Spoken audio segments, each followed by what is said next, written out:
కేసీఆర్ ప్రశాంత్ కిషోర్ భేటీలో కేటీఆర్ ఎక్కడా? పీకేపై కేటీఆర్ కు కోపమా?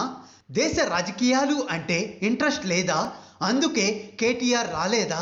దేశ రాజకీయాలలో కేసీఆర్ రాణిస్తారా? ప్రజా వ్యతిరేకతను పక్కదారి పట్టిస్తున్నారా?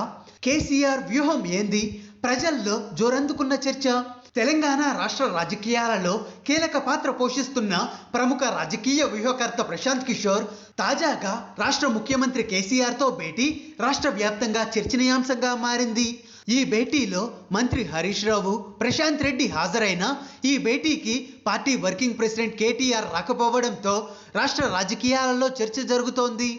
అసలు కేటీఆర్ ఈ భేటీలో ఎందుకు పాల్గొనలేదు, దాని వెనుక రహస్యం ఏంటి అన్నట్లు బహిరంగంగానే చర్చించుకుంటున్నారు.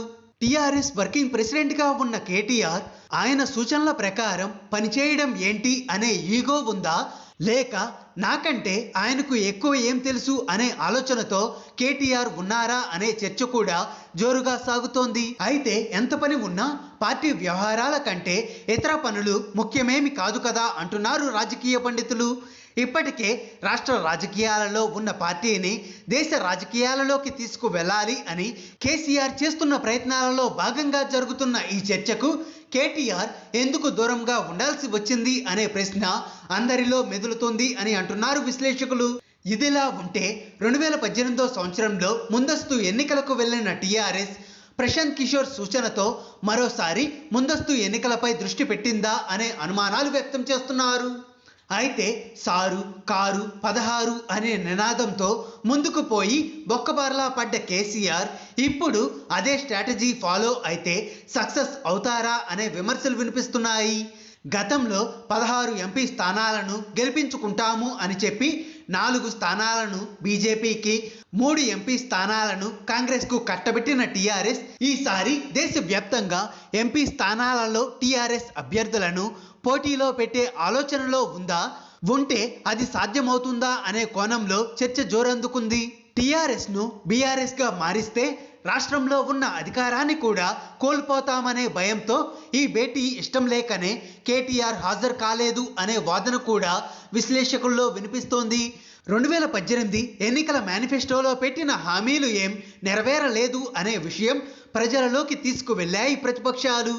ఇప్పటికే గ్రామీణ స్థాయి ప్రజలలో కూడా టీఆర్ఎస్పై వ్యతిరేకత పెరిగిందని ప్రశాంత్ కిషోర్ నివేదికలో పేర్కొన్నారు అనే రూమర్ కూడా తెలంగాణ ప్రజల్లో వినిపిస్తోంది. ఈ నేపథ్యంలో ప్రజలలో ఉన్న వ్యతిరేకతను పక్కదారి పట్టించేందుకే కేసీఆర్ దేశ రాజకీయాల పేరుతో నాటకం క్రియేట్ చేస్తున్నారా అనే విమర్శలు కూడా వినిపిస్తున్నాయి. మరోవైపు రాష్ట్రపతి ఎన్నికలకు నోటిఫికేషన్ విడుదలైన నేపథ్యంలో కేసీఆర్ ఏం చేయబోతున్నారు, ఎవరికి సపోర్ట్గా నిలవనున్నారు అనేది ప్రశ్నార్థకంగా మిగిలింది. ఇప్పటికే మమతా బెనర్జీ, శరద్ పవార్, లాలూ ప్రసాద్ యాదవ్లు ఇప్పటికే తాము పోటీ చేస్తున్నట్లు ప్రకటించారు.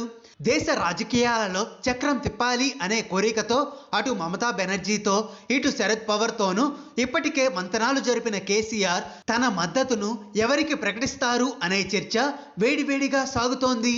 వీరిలో ఎవరికి మద్దతు ఇవ్వకుండా తటస్థంగా ఉండాలి అని అనుకుంటున్నాడా అనే అనుమానాలు వ్యక్తమవుతున్నాయి.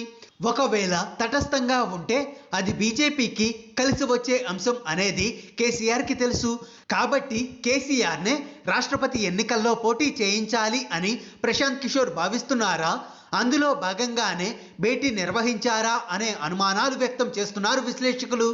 వీటన్నిటి నేపథ్యంలో ఇప్పటికే రాష్ట్రంలో టీఆర్ఎస్పై 70% మంది ప్రజలు వ్యతిరేకతతో ఉన్నారు అనే నివేదికను కేసీఆర్కు ప్రశాంత్ కిషోర్ అందించారు అనే వాదన ప్రజల్లో గట్టిగా పాతుకుపోయింది.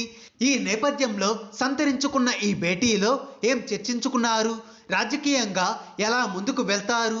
అత్యంత ప్రాధాన్యత ఉన్న ఈ భేటీకి కేటీఆర్ హాజరు కాకుండా ఎన్నికల్లో ఆయన ఎలా ముందుకు వెళ్తారు అనేది చర్చనీయాంశంగా మారింది.